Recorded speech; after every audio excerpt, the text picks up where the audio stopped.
Morning. This is the second time for my talk on the Diamond Sutra.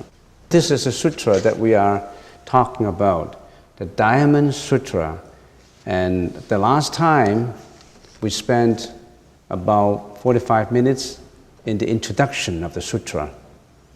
The importance of this sutra, why are we always studying this sutra, and the significance of it.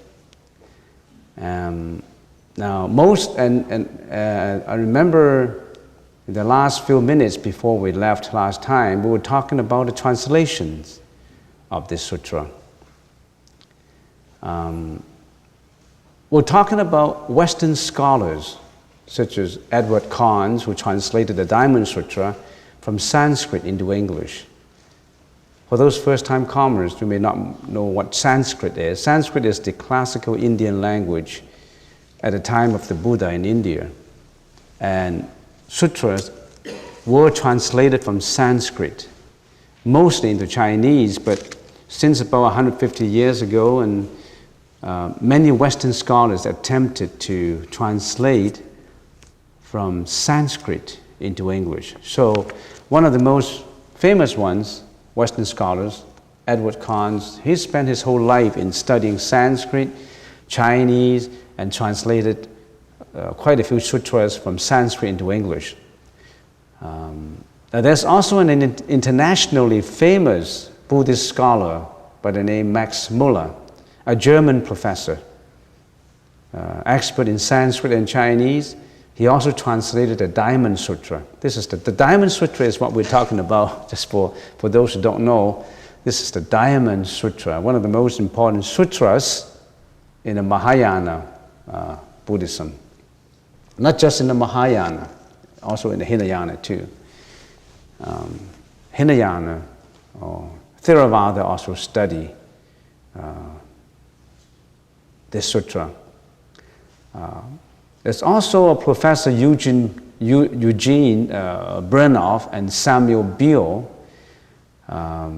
again Sanskrit scholars in the last century, also had some translations. So you can actually look for them in the internet. These scholars are the ones who translated the Diamond Sutra direct from Sanskrit into English. If you are taking an academic approach into the study of Buddhism, that's how you should do it. And there are also a few scholars who translated the Diamond Sutra from Chinese into English.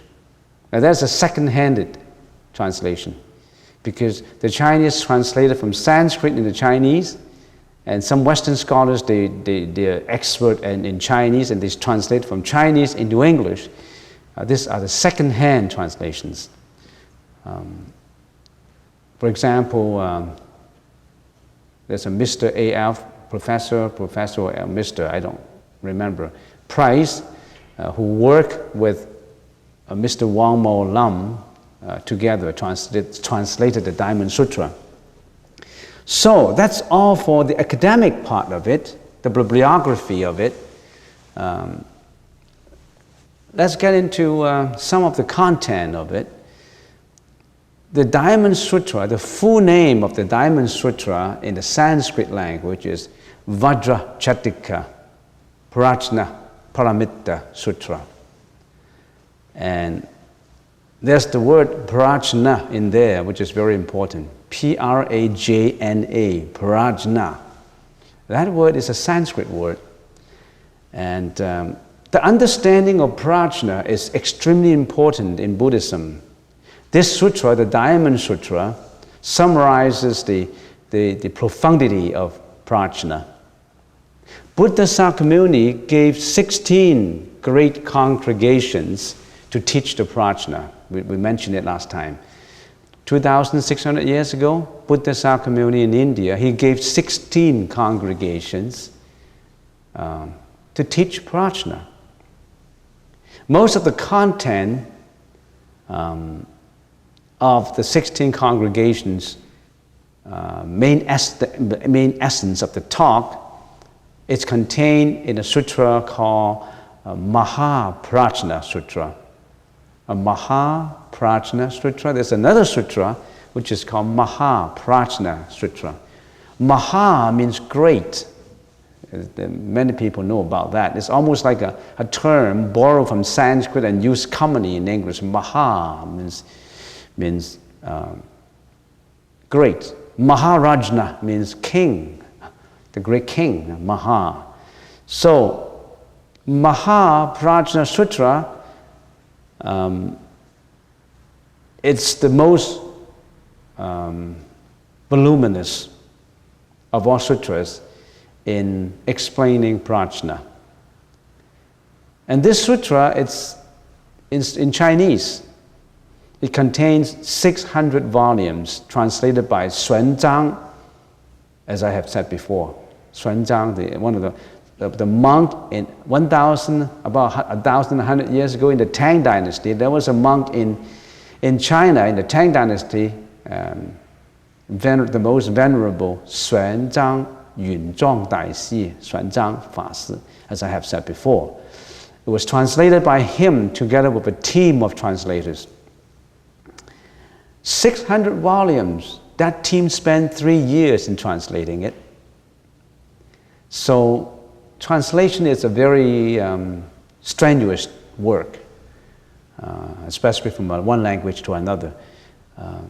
The Diamond Sutra is a summary of this Mahaprajna Sutra. So if you think that, studying this Mahaprajna Sutra, 600 volumes, would take me a long time. Just the translation is 3 years, so if I study it in Chinese, given that if your Chinese is good enough, you study in Chinese, 600 volumes, a lot of characters, millions of characters, a lot of time must be spent to study it. And if you think that I just want to grasp a general outline of it, a summarization of it, then you study the Diamond Sutra. This Diamond Sutra is a summary, is an outline of the 600 volumes Mahaprajna Sutra. So that's why this is important.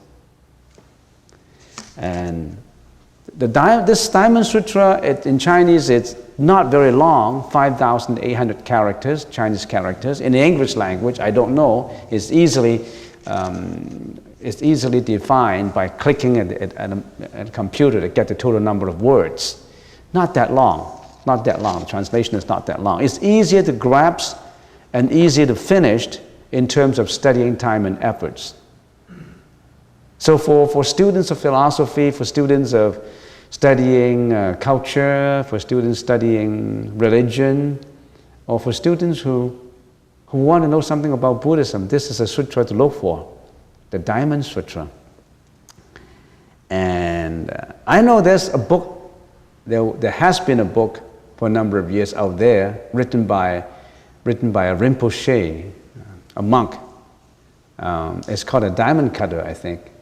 And he was a monk before, and he gave up his robe and returned to laity for a number of years and get involved in the diamond, in the jewelry business. And he practiced Diamond Sutra, and he utilized what he learned from this sutra to run his business, to operate his business, his jewelry business, and he became a billionaire. And he wrote a book about how he applied the Diamond Sutra to his business. Became a billionaire in the jewelry business. Is that called a diamond cutter? It is. It is, yes. And then he gave it all back up and took his robes back on and returned to being a monk. Yeah, he gave his money all to charity later and returned to become a monk. I think just out of curiosity, he just wanted to make sure that people know this is useful. You make billions of dollars from it. So, if you're in business, this is the way to go. Okay. So, Diamond Sutra. The Zen set of Buddhism Zen, Z-E-N, Zen is meditation. Zen is a Japanese word. Z-E-N, the Sanskrit word for it is dhyana, D-H-Y-A-N-A. And in the Chinese language is Chan. They're all the same, it's just different names. And the Zen, the Chan sect of Buddhism, regards this book as one of the most important for the practice of meditation.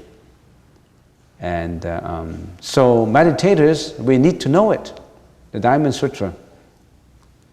Bodhisattvas practice the 6 prajna paramitas going towards the path of enlightenment. And the 6 prajna paramitas, you remember the 6 prajna paramitas? 六度波罗蜜. The 6 prajna paramitas outline the practice of bodhisattvas. What are these 6 prajna paramitas? The first one is generosity or giving. Generosity or giving. The practice of giving. The second one is ethics, the practice of morality, the practice of precepts. And the third one is patience, the practice of tolerance. The fourth is efforts, the practice of diligence. The fifth is concentration, the practice of meditation. The sixth is wisdom, the cultivation of wisdom. So you need these six paramitas are practiced by bodhisattvas on their way to get enlightenment, on their way to get nirvana. To cultivate wisdom, you need this Diamond Sutra. You need the Prajna Sutra. This is a sutra in the Prajna classification category. So just a few more words on the 6 paramitas. When I come to think of it, just 2 years ago I gave a lecture to a group of 16 professors, all from China, from Beijing University, from Tsinghua University, from the north, the south, the 16 professors, all coming to Simon Fraser University's in-house program for a month in the management course. And somehow they came to the temple and they called up and they said he wanted to listen to a lecture given by, they heard about me giving some lectures before, so they wanted to visit and they want us to organize a day for them so that they can learn something. So I organized a day of lecture and I broke it down in 2 parts. It's like here, the first part is just meditation, the second part is lecturing, is giving talk.